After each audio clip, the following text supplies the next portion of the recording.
மேஷ ராசிக்கு பெருமை, ரிஷப ராசிக்கு ஆக்கம், மிதுன ராசிக்கு பாசம், கடக ராசிக்கு உயர்வு, சிம்ம ராசிக்கு விவேகம், கன்னி ராசிக்கு அனுகூலம், துலாம் ராசிக்கு இடைச்சேரியில் தனில் வாழும் இளமங்கை எழில் கூட்டம், புடைசூழ தன் பணிகள் பொழுதார முடித்தனரே, தைர்மத்து கடைகின்ற போது எழும் வளையோசை திசையட்டும் எதிரொலிக்க ஸ்ரீ வெங்கடேசனே துயிலெழுவாய்.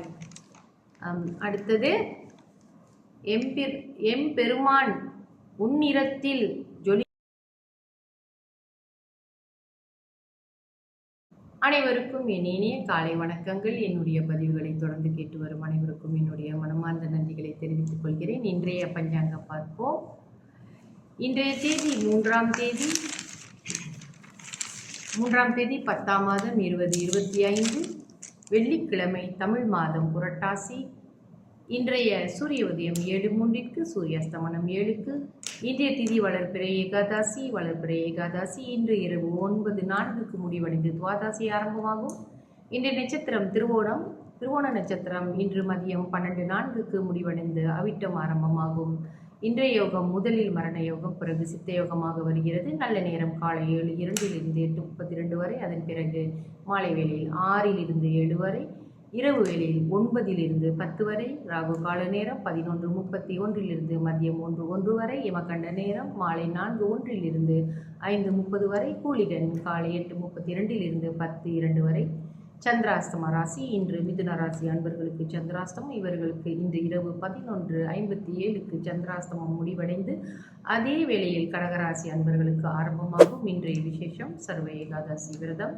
இன்றைய ராசி பலன்: மேஷ ராசிக்கு பெருமை, ரிஷப ராசிக்கு ஆக்கம், மிதுன ராசிக்கு பாசம், கடக ராசிக்கு உயர்வு, சிம்ம ராசிக்கு விவேகம், கன்னி ராசிக்கு அனுகூலம், துலாம் ராசிக்கு தோல்வி, விருச்சக ராசிக்கு ஆதரவு, தனு ராசிக்கு சிரமம், மகர ராசிக்கு அசதி, கும்பராசிக்கு மேன்மை, மீன ராசிக்கு மகிழ்ச்சி.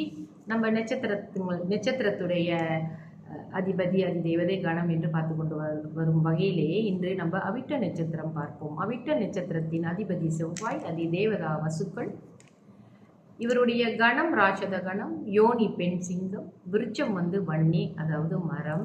இவர்கள் இந்த நட்சத்திரக்காரர்கள் வன்னி மரத்தை பயிரிட்டு வளர்க்கலாம். இந்த வன்னி மரம் பல மருத்துவ குணங்கள் வாய்ந்தது, ஆன்மீக முக்கியத்துவமும் இருக்கும். இந்த வன்னி மரத்தின் இலைகளை விநாயகர் பெருமானுக்கு அர்ச்சனை செய்வார்கள். அதே போல் சனீஸ்வர பெருமானுக்கும் விசேஷ காலங்களில் இந்த வன்னி இலைகளால் அர்ச்சனை செய்வார்கள். இதை நம்ம ஆலயங்களில் நட்டு வைத்து வளர்க்கலாம்.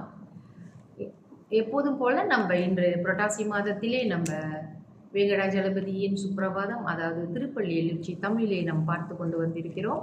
அந்த வகையிலே இன்றைய பாடல் ஒரு நாளைக்கு 2 பதிகமாக நம்ம பார்த்துட்டு வரோம்.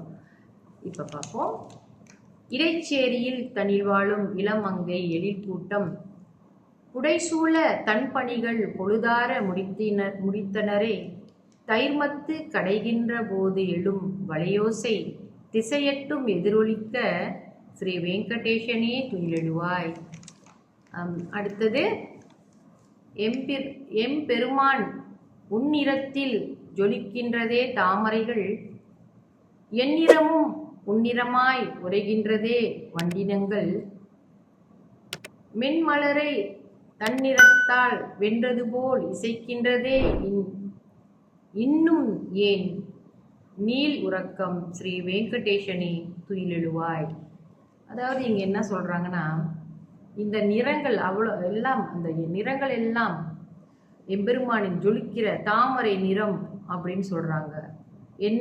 எந்நிறத்திலும் உன்னிறமாய் உரைக்கின்றதே வண்டினங்கள். அந்த நிறங்கள் எல்லாம் உன்னுடையது என்று இந்த வண்டினங்கள் உரைக்கின்றது அப்படின்னு சொல்கிறாங்க.